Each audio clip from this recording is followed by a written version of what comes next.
आप सभी ने वर्तमान परिस्थिति की जो गंभीरता है उसका आकलन करते हुए कई महत्वपूर्ण बिंदु आज सामने रखे हैं और कई जरूरी सुझाव भी दिए हैं। और बहुत स्वाभाविक था कि जहां पर मृत्यु दर ज्यादा है, जहां पर कोरोना का स्प्रेड तेज हो रहा है, उन राज्यों के साथ विशेष रूप से चर्चा की गई है।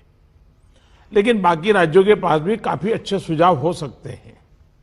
तो मैं आग्रह करूंगा कि ऐसे कोई पॉजिटिव सुझाव जो जरूरी हैं, आपको लगता है वो मेरे तक पहुंचाइए, ताकि कोई कोई रणनीति बनाने में वो उपकारक होंगे। अभी यहां जो भारत सरकार की तरफ से स्वास्थ्य सचिव की तरफ से प्रेजेंटेशन रखा गया, उससे भी स्पष्ट है कि एक बार फिर चुनौतीपूर्ण स्थिति बन रही है। कुछ राज्यों में स्थिति ज्यादा चिंताजनक है। ऐसे में गवर्नेंस सिस्टम में सुधार ये बहुत आवश्यक है। ये मैं समझ सकता हूं कि साल भर की इस लड़ाई के कारण व्यवस्था में भी थकान आ सकती है, ढीलापन भी आ सकता है। लेकिन ये 2-3 सप्ताह और अगर हम टाइट करें और अदर गवर्नर्स को बड़ा मजबूत करें, इस पर हमने बल देना चाहिए। साथियों, आज की समीक्षा में कुछ बातें हमारे सामने स्पष्ट हैं और उन पर हमें विशेष ध्यान देने की जरूरत है। पहला, देश फर्स्ट वेव के समय की पीक को क्रॉस कर चुका है और इस बार के ग्रोथ रेट में पहले से भी ज्यादा तेज है। दूसरा, महाराष्ट्र, छत्तीसगढ़, पंजाब, मध्य प्रदेश, गुजरात समेत कई राज्य फर्स्ट वेव की पीक को भी क्रॉस कर चुके हैं। कुछ और राज्य भी इस ओर तेजी से बढ़ रहे हैं। मैं समझता हूं कि हम सब के लिए ये चिंता का विषय है, सीरियस कंसर्न है। और तीसरा, इस बार लोग पहले की अपेक्षा बहुत अधिक कैजुअल हो गए हैं। अधिकतर राज्यों में प्रशासन भी सुस्त नजर आ रहा है। ऐसे में कोरोना के केसेस की इस अचानक बढ़ोतरी ने मुश्किलें ज्यादा पैदा की है। कोरोना के प्रसार को रोकने के लिए फिर से युद्ध स्तर पर काम करना आवश्यक है। साथियों, इन तमाम चुनौतियों के बावजूद हमारे पास पहले की अपेक्षा बेहतर अनुभव है, पहले की अपेक्षा अच्छे संसाधन है और अब एक वैक्सीन भी हमारे पास है।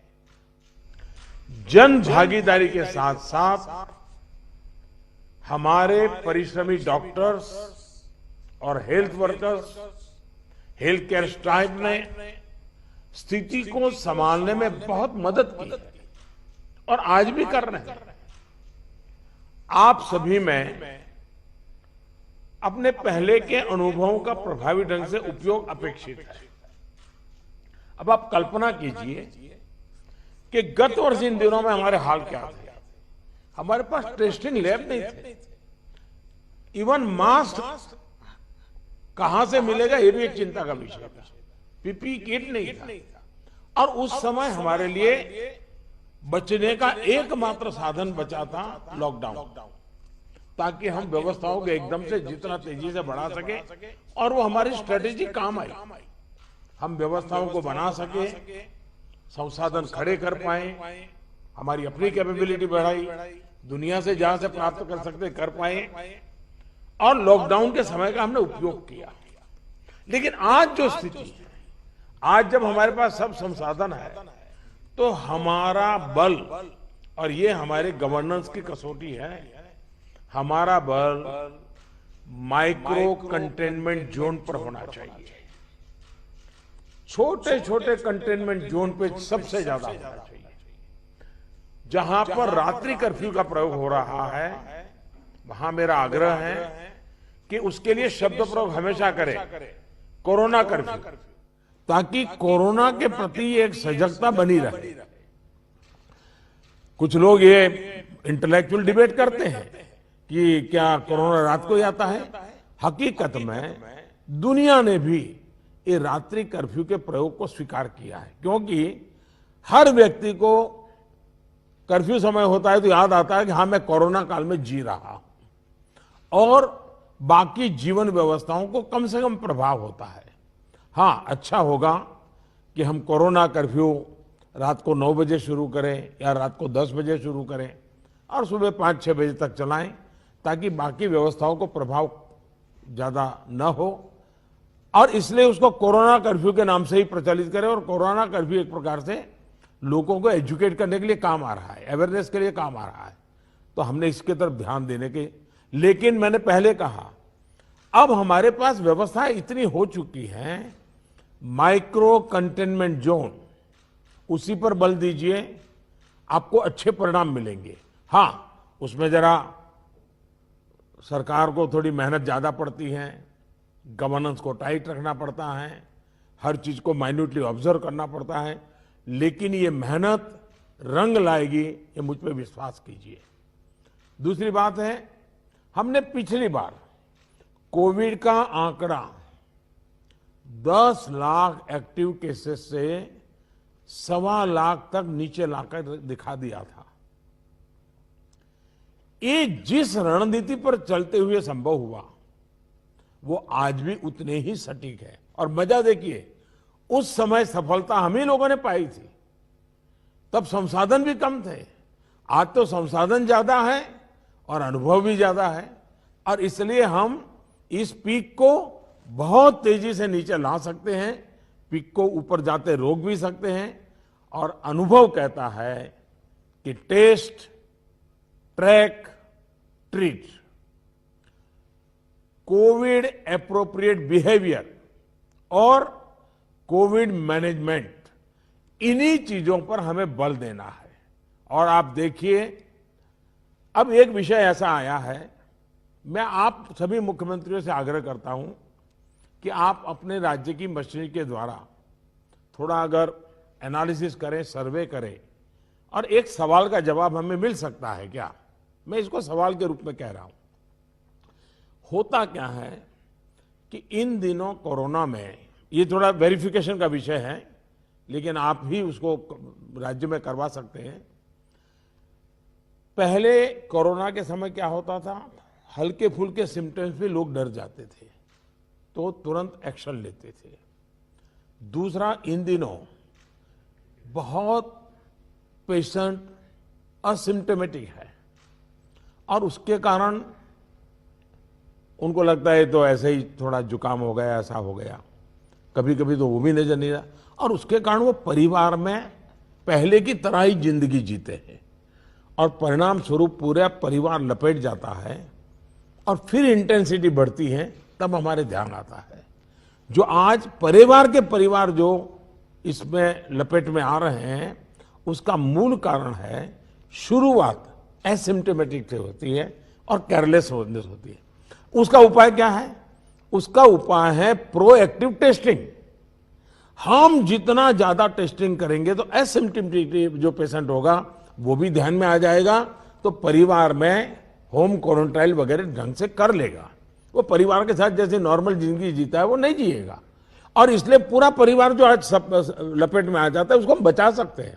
और इसलिए हम अभी चर्चा जितनी वैक्सीन की करते हैं उससे ज्यादा चर्चा हमें टेस्टिंग की करने की जरूरत है, बल टेस्टिंग पर देने की जरूरत है। और हमने सामने से टेस्टिंग के लिए जाना है, उसको तकलीफ हो और फिर टेस्टिंग करने के लिए आए और फिर उसको पॉजिटिव नेगेटिव मिल जाए, और वो मैं समझता हूं क्रम हमारे लिए थोड़ा बदलना पड़ेगा। हमारे पास वायरस को कंटेन करने के लिए एक अहम तरीका है कि हम ह्यूमन होस्ट को कंटेन करें। मैंने पहले भी कहा था, ये कोरोना एक ऐसी चीज है कि जब तक आप उसको लेकर के नहीं आओगे घर में नहीं आता है। और इसलिए ह्यूमन सोर्स जो है हर एक को हमने जागरूक करना पड़ेगा, उसने नियमों का पालन करना होगा, ये बहुत आवश्यक है। और निश्चित तौर पर इसमें टेस्टिंग और ट्रैकिंग की बहुत बड़ी भूमिका है। हम टेस्टिंग को लाइट न लें। टेस्टिंग को हमें हर राज्य में इतना बढ़ाना होगा कि पॉजिटिव रेट कैसे भी करके 5% के नीचे ला करके रख जाए। और आपको याद होगा, शुरू में जब कोरोना की खबरें आने लगी तो हमारे यहाँ कंपटीशन होने लगी। वो राज्य तो निकम्मा है, वहाँ बहुत बढ़ गया, फलाना राज्य बहुत अच्छा कर रहा है, राज्यों की आलोचना करना बड़ा फैशन हो गई थी। तो पहली मीटिंग में मैंने आप सबसे कहा था कि संख्या बढ़ने से आप जरा भी चिंता मत कीजिए, उसके कारण आपका परफॉर्मेंस बुरा है, प्रेशर में मत रहिए, आप टेस्टिंग पर बल दीजिए। और वो बात मैं आज भी कह रहा हूं, संख्या ज्यादा है इसलिए आप गलत कर रहे हैं, ये सोचने की जरूरत नहीं है। आप टेस्टिंग ज्यादा करते हैं, उसके कारण पॉजिटिव केस नजर आते हैं, लेकिन बाहर निकलने का रास्ता वही है। और जो आलोचना करने वाले हैं, थोड़े दिन आलोचना सुननी पड़ेगी, लेकिन रास्ता तो टेस्टिंग का ही है। टेस्टिंग के कारण आंकड़ा बड़ा आ जाता है, आने दीजिए। उसके कारण कोई राज्य अच्छा है, कोई राज्य बुरा है, ऐसा मूल्यांकन का तरीका ठीक नहीं है। और इसलिए मेरा आपका आग्रह है कि इस प्रेशर से बाहर निकल जाइए, टेस्टिंग को बल दीजिए। भले पॉजिटिव केस ज्यादा आते हैं, आने दीजिए, लेकिन उसी का तो हम उपाय कर पाएंगे। और हमारी टारगेट 70%, 70% RT-PCR टेस्ट करने का है। कुछ जगह से मेरे पास खबर आई है, मैंने वेरीफाई नहीं किया है, कि कुछ लोग जो RT-PCR टेस्ट कर रहे हैं उसमें जो सैंपल लेते हैं उसमें बहुत लेथार्जिक है, ऐसे ही मुंह के आगे ही से सैंपल ले लेते हैं। ऐसा है, बहुत गहरे जाकर के सैंपल लिए बिना रियल रिजल्ट मिलता ही नहीं है। अगर आपने ऊपर ऊपर से ले लिया मुंह में थोड़ा सा डाल करके, तो जो रिजल्ट आएगा वो तो नेगेटिव ही आने वाला है। और इसलिए जब तक सुई को अंदर डाल करके सैंपल नहीं लेते हैं, जिन राज्यों में ये हो रहा है इसको रोकने के लिए कोशिश कीजिए। भले पॉजिटिव केस बढ़े, चिंता मत कीजिए, लेकिन पॉजिटिव केस होगा तो ट्रीटमेंट होगा, लेकिन वो नहीं होगा तो घर में फैलाता रहेगा, पूरे परिवार को, पूरे मोहल्ले को, पूरे टेनामेंट को, सबको लपेट लेगा। हमने पिछली मीटिंग में भी इस पर चर्चा की थी कि RT-PCR टेस्ट बढ़ाने की जरूरत है। और फिर मैं कहता हूं कि प्रॉपर सैंपलिंग और प्रॉपर होना चाहिए। आपने देखा होगा, कुछ लैब सबको निगेटिव दे रही है, कुछ लैब सबको पॉजिटिव दे रही है, तो ये तो अच्छी चित्र नहीं है, तो कहीं कुछ कमी है। और ये गवर्नेंस के माध्यम से हमने चेक करना होगा। कुछ राज्यों को इसके लिए इंफ्रास्ट्रक्चर बढ़ाने की जरूरत होगी, लेकिन इसे जितनी तेजी से करेंगे उतना ही मददगार होगा। लैब्स में शिफ्ट बनाने की जरूरत करनी है, तो मैं समझता हूं इसे भी किया जाना चाहिए। साथ ही मैंने पहले से पारण में कहा, कंटेनमेंट जोन्स में टेस्टिंग पर हमें बहुत बल, जिस कंटेनमेंट जोन तय करें उसमें एक भी व्यक्ति टेस्टिंग के बिना रहना नहीं चाहिए। आप देखिए, आपको परिणाम फटाफट मिलना शुरू हो जाएगा। साथियों, जहां तक ट्रैकिंग का प्रश्न है, प्रशासनिक स्तर पर हर इन्फेक्शन के हर कॉन्टैक्ट को ट्रैक करना, टेस्ट करना और कंटेन करना, इनमें बहुत तेजी की जरूरत है। 72 आवर्स में कम से कम 30 कॉन्टैक्ट ट्रेसिंग से हमारा टारगेट कम नहीं होना चाहिए। एक व्यक्ति का खबर आया तो उसके 30 संबंधित लोगों जो भी मिले हैं उसको हमने करना ही पड़ेगा। कंटेनमेंट जोन की भी सीमाएं स्पष्ट होनी चाहिए, वेग नहीं होना चाहिए। पूरे के मोहल्ले, इलाके के इलाके, ऐसा मत करो। अगर 2 फ्लैट हैं, एक इमारत में 6 मंजिला है, तो फिर उतनों को ही करो। बगल का टावर है उसको बाद में देखो।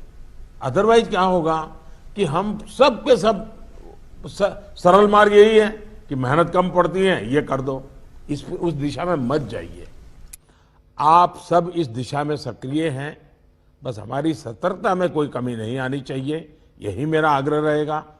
हमें ये सुनिश्चित करना है कि कोविड फटीग के चलते जमीन तक जाते जाते प्रयासों में सुस्ती किसी भी प्रकार से नहीं आने देनी है। कई राज्यों में कॉन्टैक्ट ट्रेसिंग को पीरियोडिकली क्रॉस चेक करने के लिए भी टीम्स बनाकर काम किया है। इसके अच्छे नतीजे मिले हैं।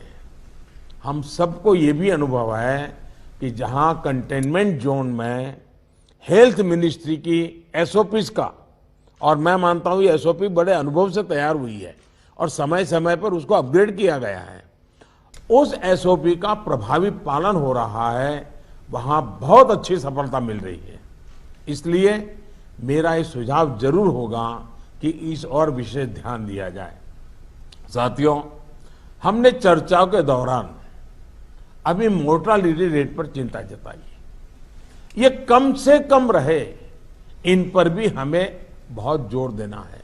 और उसका मूल कारण यही है कि वो रूटीन लाइफ जीता है, मामूली बीमारी ऐसा मान लेता है, पूरे परिवार में फैला देता है और फिर एक स्थिति बिगड़ने के बाद अस्पताल तक आता है, फिर टेस्टिंग होता है और तब चीजें हमारे हाथ से निकल जाती है।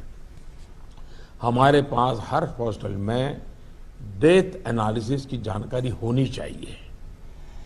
किस स्टेज में बीमारी का पता चला, कब एडमिशन हुआ, मरीज को कौन कौन सी बीमारियां थी, मृत्यु के पीछे अन्य क्या फैक्टर्स रहे, ये डाटा जितना कॉम्प्रिहेंसिव होगा हमें उतने ही जीवन बचाने में बहुत आसानी होगी। साथियों, मैं आपकी भी जानकारी में है कि एम्स दिल्ली हर मंगलवार और शुक्रवार को इस विषय पर वेबिनार आयोजित करते हैं और देश भर के डॉक्टर्स उनसे जुड़ते हैं। ये लगातार होते रहना चाहिए। सभी राज्यों के अस्पताल इनसे जुड़ते रहें। जो नेशनल क्लिनिकल मैनेजमेंट प्रोटोकॉल चल रहा है उनकी जानकारी सबको रहे, ये भी जरूरी है। और ये लगातार कम्युनिकेशन की व्यवस्था है। जो मेडिकल फैकल्टी के लोग हैं उनको उन्हीं की भाषा में उन्हीं को लोग समझाएं, इसका प्रबंध है, इसका लाभ लेना चाहिए। इसी तरह एम्बुलेंसेस, वेंटिलेटर्स और ऑक्सीजन अवेलेबिलिटी की भी लगातार समीक्षा आवश्यक है। अभी तक जब पिछली बार हम पीक में थे, आज भी देश में उतना ऑक्सीजन का उपयोग नहीं हो रहा है और इसलिए एक बार एनालिसिस कर लें हम चीजों का, रिपोर्ट को जरा वेरीफाई कर लें हम। साथियों, एक दिन में हम 40 लाख वैक्सीनेशन के आंकड़े को भी पार कर चुके हैं। वैक्सीनेशन पर कई महत्वपूर्ण बिंदु इस चर्चा में हमारे सामने आए हैं। देखिए, वैक्सीनेशन में भी आपके अधिकारियों को लगाइए, दुनिया भर के समृद्ध से समृद्ध देश जिसके पास सब सुविधाएं उपलब्ध है, उन्होंने भी वैक्सीनेशन के लिए जो क्राइटेरिया तय किए हैं, भारत उनसे अलग नहीं है।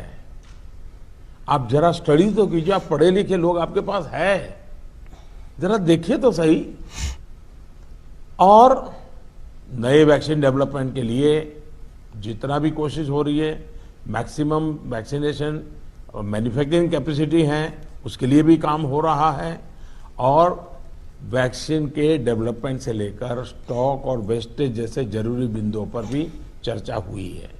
ये बात सही है। आपको मालूम है कि भी इतनी वैक्सीन बन पाती है। अभी ऐसा तो नहीं है कि इतने बड़े बड़े फैक्ट्रियां कोई रातों रात लग जाती हैं। जो हमारे पास अवेलेबल है उसके हमें प्रायोरिटाइज करना पड़ेगा।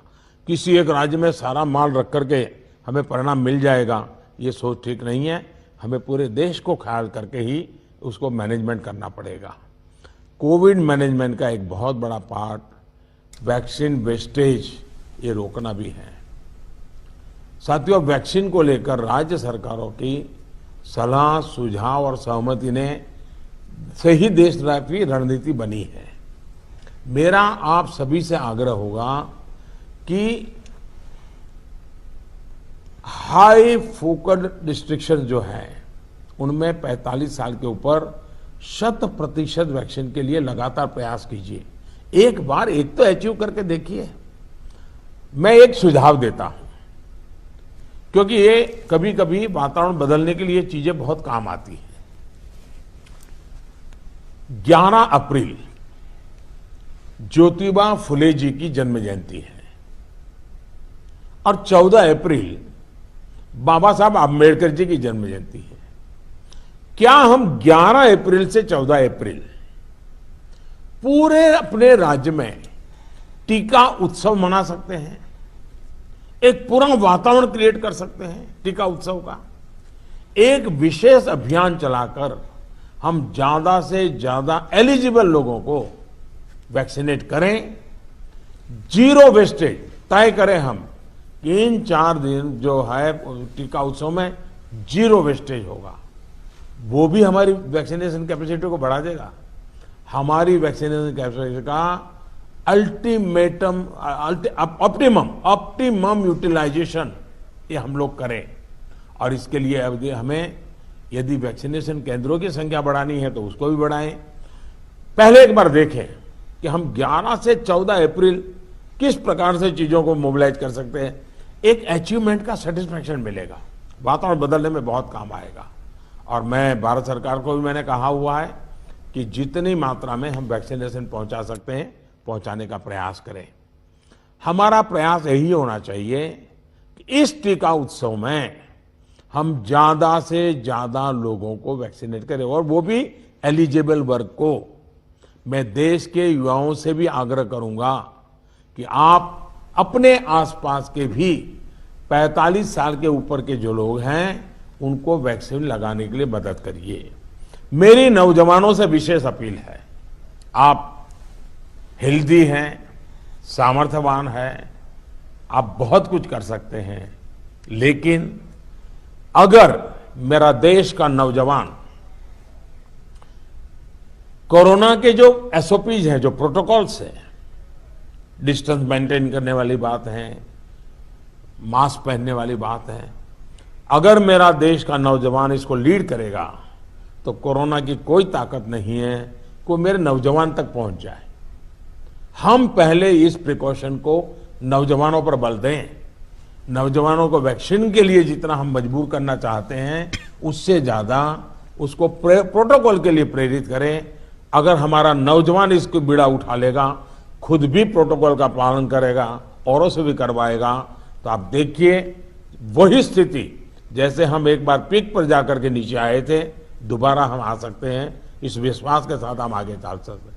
सरकार ने एक डिजिटल व्यवस्था बनाई है जिससे लोगों को वैक्सीन में मदद मिल रही है और बहुत अच्छा अनुभव सब लोग लिखते भी हैं कि भाई मुझे बहुत अच्छा अनुभव रहा। लेकिन इस डिजिटल व्यवस्था से जुड़ने में जैसे भी परेशानी आ रही है, जैसे गरीब परिवार हैं उनके लिए टेक्नोलॉजी का समझ नहीं है, मैं नौजवानों से कहूंगा ऐसे परिवारों को मदद करने के लिए आप आगे आइए। हमारे एनसीसी हो, हमारे एनएसएस हो, ये हमारे राज्य के जो सरकार की व्यवस्थाएं हैं उनको हम काम में लगाएं ताकि लोगों को थोड़ी मदद मिले। हमने इसकी चिंता करनी चाहिए। शहरों में एक बहुत बड़ा वर्ग है जो गरीब है, बुजुर्ग है, झुग्गी झोपड़ी में रहता है, उन तक ये बातें पहुंचाएं, उनको हम वैक्सीनेशन के लिए ले जाएं। ये हमारे वॉलेंटियर्स को, सिविल सोसाइटी को, हमारे नौजवानों को हमारी सरकारें मोबिलाइज करें और उन्हें प्राथमिकता के आधार पर हम वैक्सीन लगवाना अगर हमारा प्रयास रहेगा तो हमें एक पुण्य का काम का संतोष मिलेगा और हमें उनकी चिंता जरूर करनी चाहिए।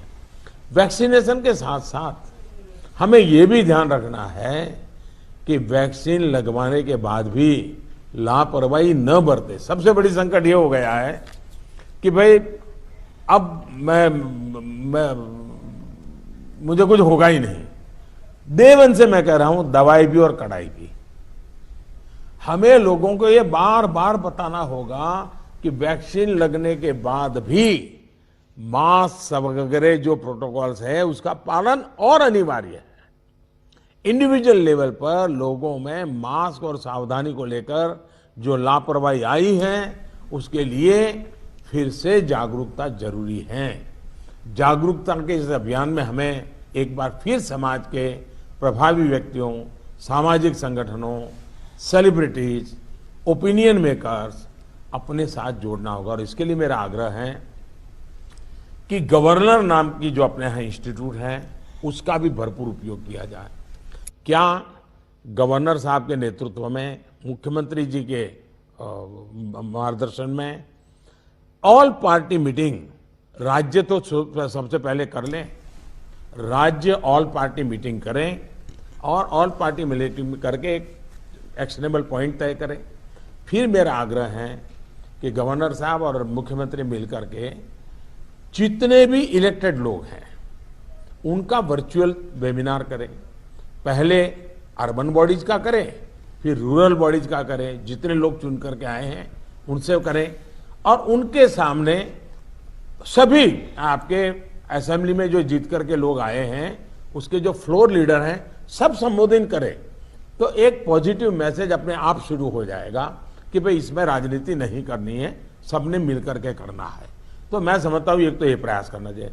दूसरा, गवर्नर साहब के नेतृत्व में, क्योंकि मुख्यमंत्री के पास बहुत काम रहते हैं, लेकिन गवर्नर साहब के नेतृत्व में एक आध समिट, बड़ा वेबिनार भी किया जाए और जो शहर हो वहाँ पर लोकल हो तो सभी धार्मिक नेताओं को बुला करके एक समिट हो जाए और बाकी लोगों को वर्चुअल जोड़ा जाए। जो सिविल सोसाइटी के लोग हैं एक आध समिट उनका कर लिया जाए। जो सेलिब्रिटीज हैं, लेखक हैं, कलाकार हैं, खिलाड़ी हैं, उनको एक बार कर लिया जाए। मैं समझता हूं कि ये गवर्नर के माध्यम से इस प्रकार के लगातार भिन्न भिन्न समाजों के लोगों को जोड़ने का एक मूवमेंट चलाया जाए। और यही बात कि भाई आप इन प्रोटोकॉल का फॉलो कीजिए, टेस्टिंग पर बल दीजिए। हमारा क्या हुआ है, हम एकदम टेस्टिंग भूल करके वैक्सीन पे चले गए। वैक्सीन जैसे जैसे प्रोडक्ट होगी, जैसे जैसे पहुंचेगी। हमने लड़ाई जीती थी बिना वैक्सीन को। वैक्सीन आएगी कि नहीं आएगी वो भी भरोसा नहीं था, तब हम लड़ाई जीते हैं। तो आज हमें इस प्रकार से भयभीत होने की कोई जरूरत नहीं है, लोगों को भयभीत होने नहीं देना है। अगर हम जिस तरीके से लड़ाई को लड़े थे उसी तरीके से लड़ाई को जीत सकते हैं। और जैसा मैंने कहा, पूरे परिवार लेपट में आ रहे हैं, उसका मूल कारण जो मुझे नजर आता है, फिर भी आप लोग इसको वेरीफाई कीजिए। मैं क्लेम नहीं कर रहा हूं किसी चीज का, मैं सिर्फ अपना ध्यान आकर्षित करता हूं कि एसिम्प्टोमेटिक कारणों से शुरू में परिवार में ये फैल जाता है, फिर अचानक परिवार में जो पहले से बीमार व्यक्ति है या कुछ करने वाला है वो एकदम से नए संकट में आ जाता है, फिर पूरा परिवार संकट में आ जाता है। और इसलिए मेरा आग्रह है, प्रोएक्टिवली हमने टेस्टिंग पर बल देना होगा। हमारे पास व्यवस्थाएं हैं, हिंदुस्तान के हर जिले में लैब बन चुकी हैं। एक लैब से शुरू किया था हमने, आज हर जिले में लैब पहुंच गई है। और हम इस चीज को बल ना दे तो कैसे होगा। इसलिए मेरा आग्रह है, जहां तक राजनीति करना न करने का सवाल है, मैं तो डे वन से देख रहा हूं, भांति भांति के बयानों को झेल रहा हूं, लेकिन मैं कभी मुंह खोलता नहीं हूं, क्योंकि मैं मानता हूं ये हिंदुस्तान के लोगों की सेवा करना पवित्र हमारा जिम्मेवारी है।